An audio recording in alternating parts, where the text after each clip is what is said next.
I found a box of letters in my dead parents' house, written by Logan 966. I've spent all my life in Birmingham. Here, even the people are haunted.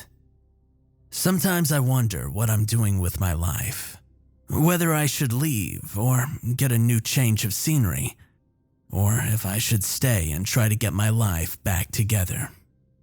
My parents died recently. They were on a plane to Italy on vacation, and their plane crashed and everyone on board died. It wasn't pilot error like everyone in the media would like you to believe.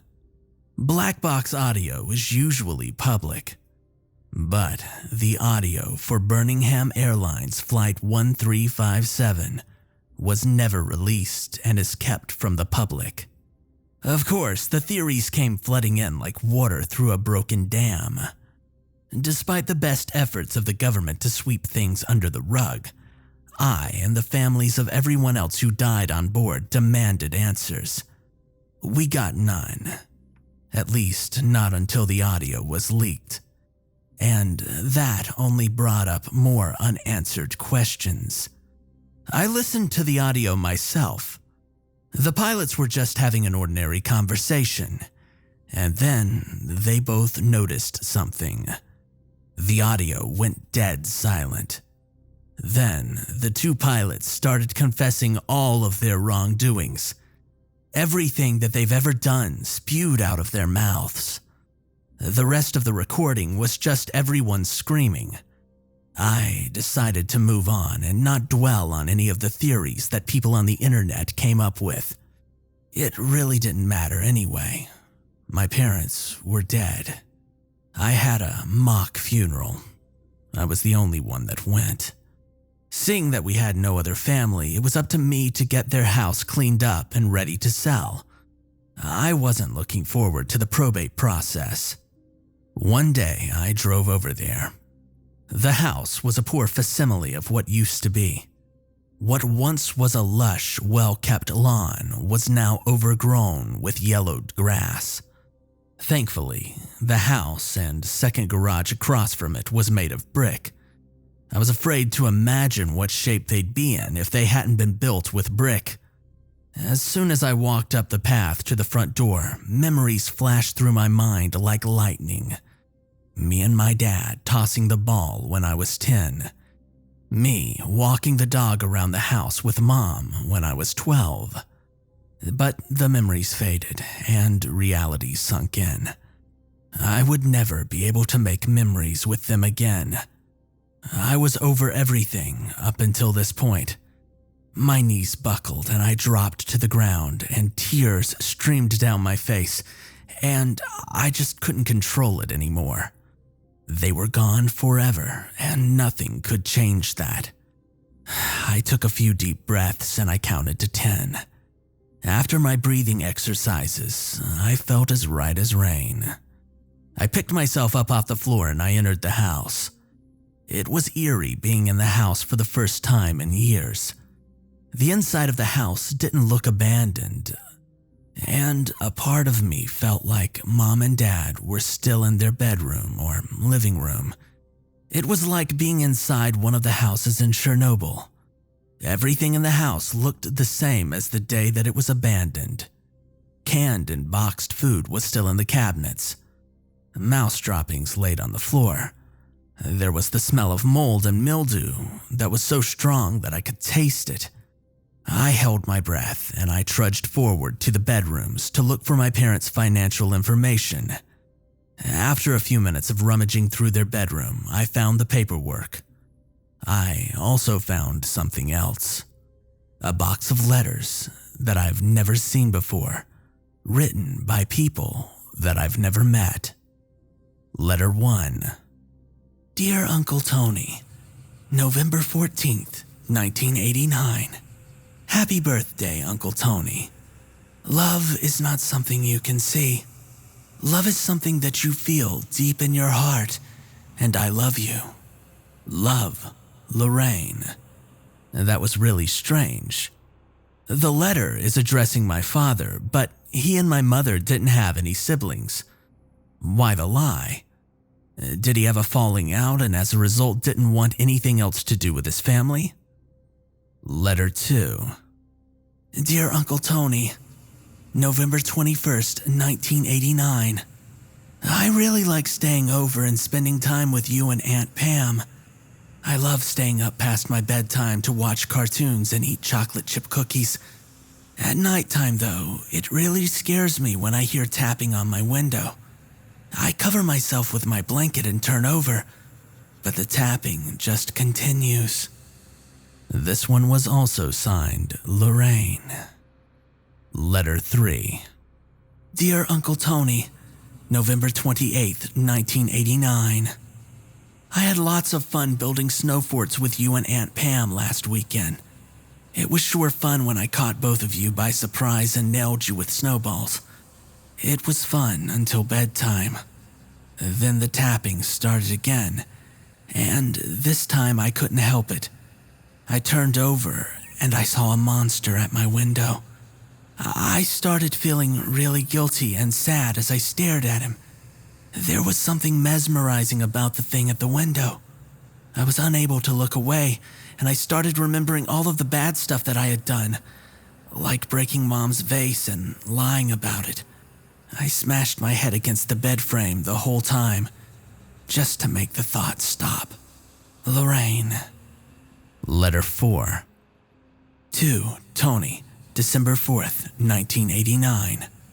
I'm happy to let Lorraine spend the weekend over at your house. You're family after all, and I want her to know her uncle and aunt. You and Pam have really been there for Lorraine ever since Rick abandoned us a few years ago. But Lorraine came home on Sunday with a bruise on her forehead. Please make sure that you keep an eye on her while she's playing. Signed, Susan. Letter 5. Dear Uncle Tony, December 8th, 1989.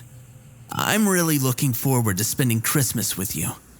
Thank you for buying me a Barbie. I love her so much. I played with her until that monster showed up.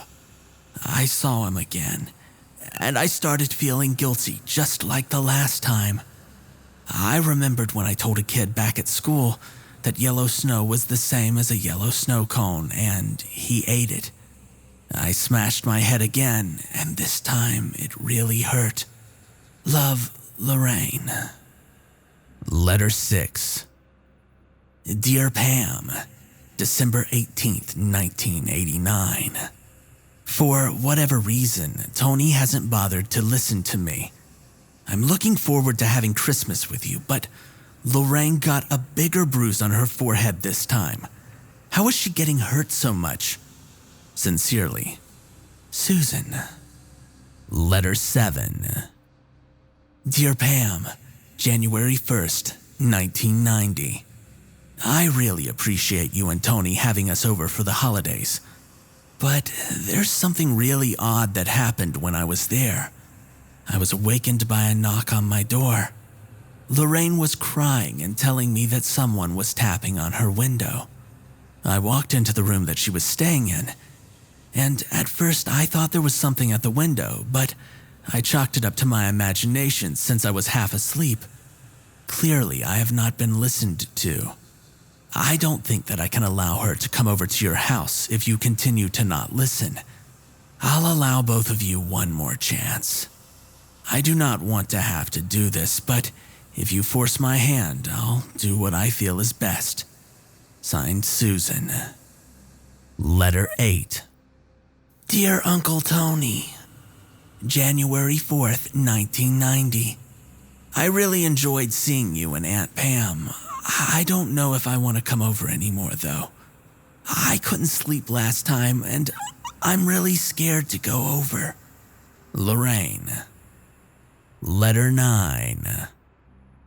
Dear Tony and Pam, January 7th, 1990. I cannot allow Lorraine to come to your house anymore. When she got home from the last visit, she said she never wanted to go back, and she wouldn't stop crying. I don't know what happened, but she is not going to your home anymore. I'm furious that my rules were not obeyed. How dare you undermine me? I think you know how Lorraine got hurt too. But I'm starting to think it wasn't an accident due to your negligence. Sincerely, Susan. Letter 10. Dear Tony and Pam, February 1st, 1990. How dare you try to play the victim? You want me to reconsider? No way. If you guys didn't hurt Lorraine, then how come you can't at the very least admit that both of you were negligent caretakers? How dare you throw in my face all the things that you did for Lorraine financially, emotionally, or otherwise? Don't try to spin me a sob story. Lorraine is the daughter I'll never have. Oh, cry me a river. Also, never throw my condition in my face again. I've been just fine mentally, and I've been taking my medicine. My illness has nothing to do with the decision that I'm making. I laughed when I read the part of your letter when you mentioned that you were afraid for the child's well-being because I'm unwell. Don't ever threaten me. You'll never see Lorraine or me again as long as you live. At this point, I looked up from the letters. I needed answers, so I searched the house for any more letters. But I found nothing, so I gave up. Feeling defeated, I gathered myself and I grabbed the paperwork that I needed, and then I headed home. During the ride home, I felt like something was following me. I ascribed the feeling to just being on edge due to the letters. I pulled into the driveway of my house, feeling completely empty. My house was a mess. Not as bad as my parents' house, but it was still a mess. The lawn was unkempt. There was white peeling paint on the front porch and on either side of the house. This all indicated that a new paint job was needed. But it's not like it really mattered anyway. No one was going to come visit me. I was all alone. The mailbox overflowed with a thick stack of mail. I removed the mail and I headed inside. There was a few days' worth of dishes piled in the sink. Also, the trash can was crammed full with fast food bags. Ever since the death of my parents, I've been barely taking care of myself. I threw my letters down on the table. There was nothing there but bills and junk mail. There was nothing to look forward to anymore. I dragged myself to my bed and I laid down. As my eyelids became heavier and I was about to drift off to sleep, I had a feeling that something was watching me, and then I heard an ominous tapping on my window. I didn't dare turn over to see what was causing the noise.